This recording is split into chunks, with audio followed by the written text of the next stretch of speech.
Watching TVC Breakfast, it's not time for us to look at what Nigerians and indeed the world is saying on the social media, and Olamide Odekunle is here to take us through that. Olamide, good morning. Good morning, Ibrahim. On social media and the streets. Yes. How are we doing today, team? No, we're good. I've really got energetic. Some juicy gist for you right Absolutely. now. Let's Take milk it it. away. Take it away. Good morning, Nigeria. I like to say that TVC has a finger on the pulse and an eye on the streets. And here on the Trending Now segment, like Ibrahim said, I do my best to bring you trending stories that are shaping the world that you and I live in. We begin today with this story. Nigerians are being forced to take a look at domestic staff after two shocking videos surfaced of workers urinating in plates used for eating. One Abuja-based businessman has now gone public with his disturbing ordeal. In the video you're about to watch, is a bit graphic, but brace yourselves. He revealed that a 27-year-old nanny hired through a popular agency and tasked with caring for his 11-month-old baby was caught urinating inside a bowl in the kitchen, despite living in a 6-bedroom duplex with multiple toilets and her own quarters. When this young woman was confronted, she bizarrely claimed that she did it so that the house could like her more. Now, the man further alleged that she had kissed his infant son, a move that alarmed the family even more. And the matters then spiraled when neighbors compelled her to drink her own urine after the discovery of this video you're now watching. And according to the man, the nanny was well cared for. She was paid 50,000 naira monthly. She was provided toiletries and amenities, fed 3 meals a day, and taking along on family outings. She was also exempted from house cleaning and even got her hair done whenever his own wife visited the salon. I found this very, very troubling. Why would this young lady do this? But let's take a look at social media. Let's see what you guys think about this. Radio says, you bring a stranger into your lives to tend to your children and food because you are rich and you are busy. We take too much. Why not get a family member in, sponsor him or her in return? Better than someone whose background and growing up you know nothing about. FX says, this is beyond disgusting and heartbreaking. Trust is everything when you bring someone into your home. Seeing this kind of betrayal is really disturbing. Cleanliness and honesty should never be compromised. And we'll take one more submission. Spike says, rule number 1, don't have a house help. And if you break rule number 1, make sure you fix a CCTV because humans are wicked. If one can do this to the entire house, imagine what they can do when left with the children alone. Moving on, the Anambra State government has taken decisive action in the case that shocked the nation a few days ago, the brutal assault and the public stripping of Corp member Jennifer Elobo. On Wednesday, the special advisor to the governor, Chukwuma Soludo, on community security, Ken Emekayi, confirmed that 8 operatives of the Agune Chamber vigilante outfit have been dismissed over their role in the attack. And he stressed that the Soludo administration will not tolerate brutality, the abuse of office, or unprofessional conduct, warning that guilty officers face not just dismissal, but prosecution. Take a look at this video. Openness and our readiness to be fair to everybody. We are going to take them now, with or without the girl and members of our family. We are going to take them to the police and hand them over to the police. That is what we are about doing now. And this is the essence of bringing them out so that everybody will see them. We are not shielding anybody. Because some people have been insinuating, oh, somebody is trying to sweep this under the carpet. That's it. The state government has also settled Jennifer's medical bills. They've replaced her damaged valuables, including a laptop and phone, and issued a public apology to her family, the NYSC, and the Nigerian public. But despite calls for a quiet resolution, Anambra is insisting on accountability, saying that this case must stand as a deterrent to other people.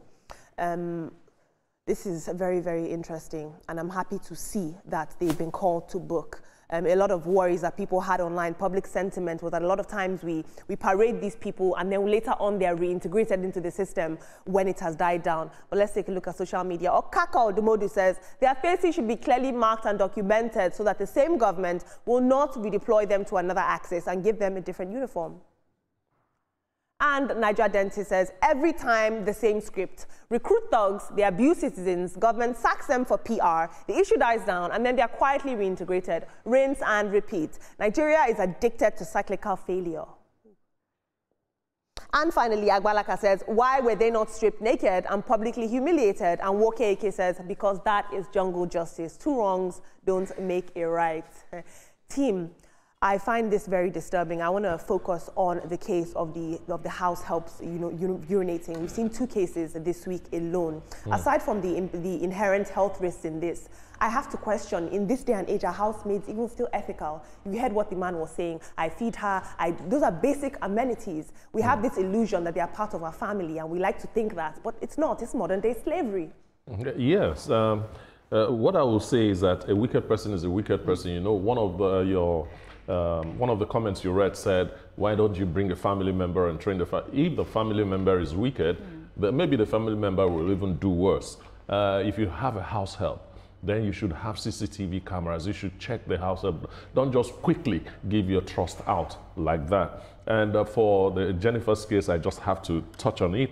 I'm happy that Mrs. Soludo reached out to Jennifer and on phone and invited her to come to Government House and see her to talk to her and try and calm her nerves down. But unfortunately, the young lady was out of the state as at that time. However, the invitation is still open. Whenever she comes, she can get in touch and go there. Thank you for sacking those guys. I think that's the right step to take.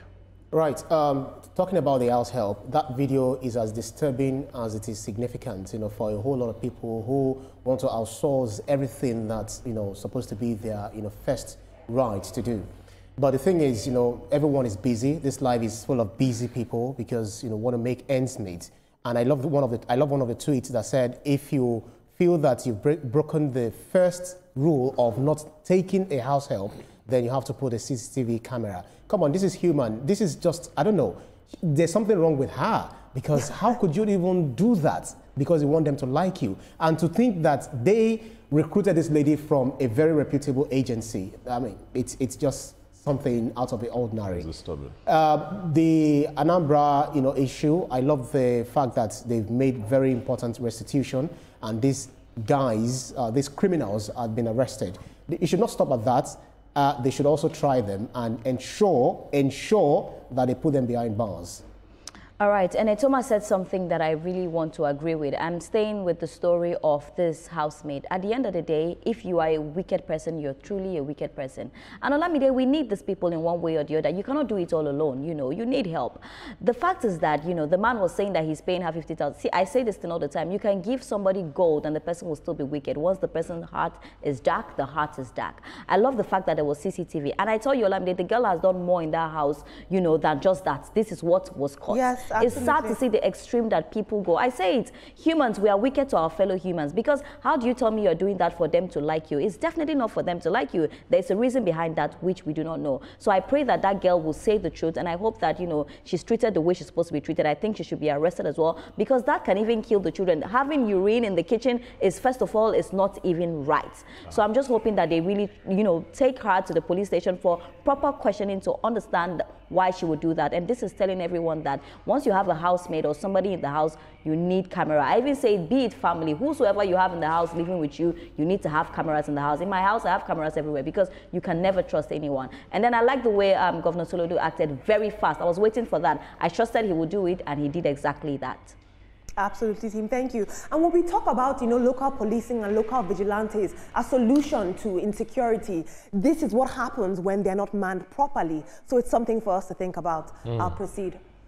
Moving on into the world of the throne, a Nigerian monarch is back in the spotlight in the U.S. fraud scandal that shocked both sides of the Atlantic. The Akpetu of Ikpetumodu, I hope I got that right, Ibrahim, Oba Joseph Oloyede, has pleaded for leniency in a $4.2 million COVID-19 relief fraud case. Now, in a fresh court filing, his lawyers admitted his guilt, but blamed the pandemic for pushing him into a crime. A stunning fall for a man who was once celebrated as an adjunct professor, a banker, and now a traditional ruler. The Ohio court, presided over by Judge Christopher Boyko, will now decide his fate on the 26th of August after reviewing his medical records. Meanwhile, back in Osun State, his absence has, of course, left Ikpetumodu without a functioning monarch. But the big question now is, how does a man who was entrusted with both academic prestige and cultural authority and a crown end up on trial for fraud? in a foreign land. Let's take a look at social media. Uncle Mick says, the head that wears a crown does not sleep outside, they say, but it is now Oriade Makbada's Kiri. Of entertainment, this is very sad. Nigerian singer Lil Kesh, famous for his hit Shoki, just going to do a Shoki, has narrowly escaped death after being attacked during a robbery in Lagos on Wednesday. The artist was stabbed in the neck and dispossessed of his jewelry, reportedly worth millions of naira. Now, neither Lil Kesh or the Lagos State Police Command has released an official statement, but the news has sparked shock and prayers across social media, where fans are now, of course, rallying behind him and sending him well wishes. But this is a chilling reminder of rising insecurity. I mean, if a celebrity with resources can be struck this way, what chance does the ordinary citizen really have? This is very sad. On behalf of TVC, we wish you a speedy recovery. Let's take a look at social media. No, I won't take any tweets on that. They might be very graphic. But team, before I come back for some good news, I want to talk to you guys a little bit about this Oba. What is the correlation between people who unfortunately have so much, amassing so much more wealth? You are a traditional ruler, you have authority, you have power, and perhaps even finances, and that wasn't enough. And do you think that it's even more significant as a blow to Nigeria because he holds a throne? Yes, that singular act has really dented the image of Nigeria, and the country will have to do a lot of work to fix that part of the image that he has dented. I mean, a man that's a professor, a banker, and an Oba getting involved in something like this, it's pure greed. Finish. It is very sad. I think former UK Prime Minister, something Brown, if I can still remember his name, saying that Nigeria is fantastically corrupt, even though their own country too, we know they are very, very corrupt, from time immemorial. But it's so sad when we have someone who is supposed to be custodian of, heritage and a story about the Yoruba land, especially the Kwetumodu, because he has brought shame to the people, to that people, and that will stick, if not now, maybe for life. Because they always say, if you that Yoruba did this, it's not a reflection of the people of that enclave. But I think it's very sad. Fine, you pleaded guilty to it. What do you need all these monies for? You're defrauding a United States government. Come on.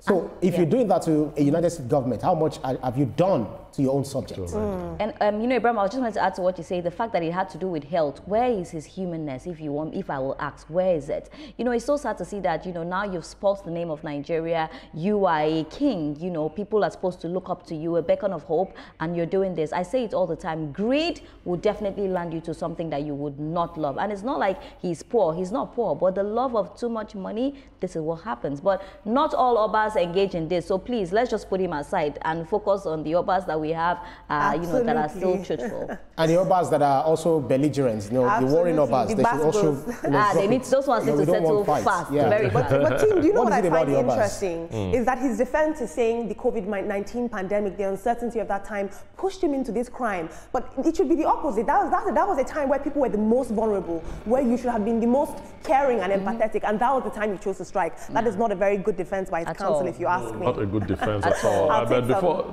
let's just all sympathize with Lil Kesh. Boo-hoo is what I say to that. It is sad, but that's unfortunately what happened to you. Yeah. We really sympathize with you. I'm wishing him quick recovery as well. I really love Lil Kesh. When I saw the news yesterday and I saw the videos, I'm like, how can someone even do that? And I think he was wearing a diamond necklace or something from what I read. I feel like when you're wearing those things, you need a lot of security. But anyway, I pray that he's going to get well soon by the grace of God. But on to better news. I'll come back with some good news.